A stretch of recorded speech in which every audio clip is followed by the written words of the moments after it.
Okay, can you react to this video na lang muna? Here. I have to watch this. Yes. Ay, bigla. Paksan mo. Ikaw rin Alam mo eh. ba, ang dami, alam mo ba, ang dami nang natulungan ng Mulay Leaf Extract, lalo na yung may ubo, plema, o may mga lung problems. I highly recommend this, lalo na sa mga taong sawa na sa pabalik-balik na ubo at gusto nang makaramdam ng ginhawa. Magpatak lang ng 2 to 3 drops sa tubig or direkta na sa bibig. Comment mo lang or mag-message sa page. Alam mo ba, ang dami nang natulungan ng Mulay Leaf Extract, lalo na yung may translate this sa ubo, Tagalog. plema, o may mga lung problems. I highly recommend this, lalo na sa mga taong sawa na sa pabalik-balik na ubo at gusto nang makaramdam ng ginhawa. Magpatak lang ng 2 to 3 drops sa tubig or direkta na sa bibig. Comment mo lang or mag-message sa page. Alam mo ba, ang dami nang natulungan ng Mulay Leaf Extract, lalo Yung sa part 1, ito po yung kamalayan mo, yung awareness mo, familiaridad, pag-unawa at kumpiyansa. So, yung first question mo dito. First question mo. You can take your time. Paano kadalas ka nakakita ng mga person sa mga Facebook ng pandikita na ginagawa? Yan yung una ko sasagutin. Answer mo. Akala ko pagbasahin mo pa yun eh. Hindi. Answer lang. Madami. Yung gano'ng kadalas, malimit. Kalimitan AI kasi nagkalat na sa Facebook yung mga ganong advertisement. Tapos number 2, ano tatlong bagay na pumapasok sa iyong isip? Deepfake or AI generated video, tatlong bagay na pumapasok sa isip ko. Baka mali yung binibigay na information. Then yung pangalawa, yung pagkalat sa internet nga since mali. Tapos pangatlo, yung paano nalalaman ng iba kung tama pa ba o mali yung napapanood. Okay. Number 3, paano mo nalalaman ng video sa internet ay minsan maaaring manipuling gamit ng AI. Kaya nga, gamit yung AI, maaaring i-edit o kaya baguhin yung mga sinasabi o kaya yung karakter kung sino man yung pwedeng gayahin. Sige. Okay. Then number 4, gano'n ka kasigurado sa kakayahan mo makilala ng deepfake o AI generated na video. Siguro mga 60 to 60% na pagkakakilanlan dun sa peke na advertisement, kaya kong i-differentiate yung AI versus dun sa reality. Okay. Anong mga karasan mo malatandaan na ang nagparamdam sa'yo ng kumpiyansa sa pagtukay ng mga ganitong video? Siguro yung knowledge na rin dun sa information minsan na napapanood ko kung totoo ba yun o hindi. Siguro minsan alam ko na mali din yung binibigay nilang detalye. Okay. So, yung second part dito is about your perception na credibility, tiwala, paniniwala, at paghusga. Paano na-apekto ng alam mo tungkol sa deepfake na yung tiwala mo sa isang medical advertisement sa Facebook?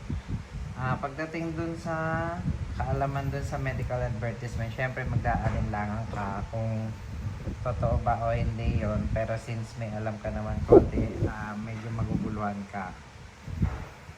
Sa tingin mo ba ay nagiging mas kapani-paniwala ang medical ads kapag inisip mo maaaring gawa ito ng AI? Bakit? O bakit hindi? May times na yung AI tama rin naman, kaso minsan hindi rin. Yun nga, depende na rin sa knowledge mo pagdating dun sa videos na pang medical na mapapanood mo. Okay. Ano ang mga bagay na nagpapakita na ang pagkakatiwala ng isang medical advertisement sa Facebook para sa iyo?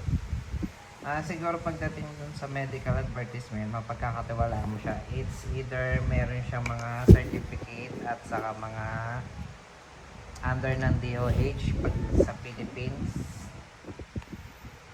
Okay. Anong mga salik ang nagdudulot sa'yo ng pagdududa sa kalidad ng isang advertisement ng produktong medikal? Kalimitan doon sa mga produktong medical na hindi naman kilala, saka yung mga wala namang proof na meron silang napagaling or meron silang naging successive na nakagamit nito. Okay. Then yung last 5 questions po Hindi is... pa, ito pa ako eh. Ay, sorry. Paano nakaka-apekto ang kaalaman mo tungkol sa general sa iyong desisyon kung paniniwalaan o babaliwalain ang advertisement?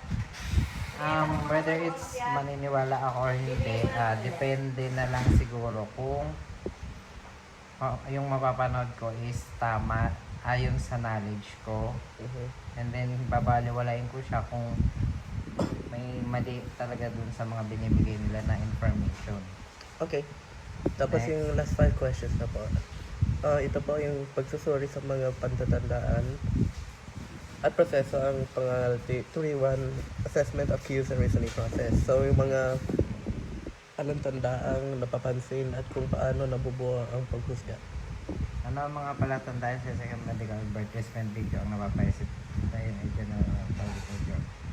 Mahalata mo naman na AI generated yun, kasi usually yung pagbubukas ng bibig nung nasa video, yung galaw ng kamay ng katawan is delay doon sa pag-open ng bibig, yung boses nila. Okay. Saka mostly ay parang robotics yung galaw nila.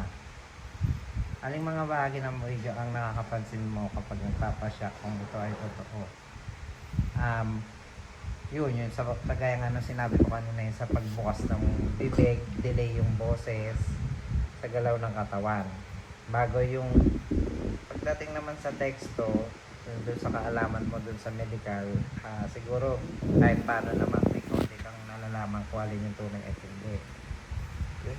Nakaka-apekto ba ang galaw ng mukha, kalidad ng boss and visual sa kakayahan mo husgahan ko ito?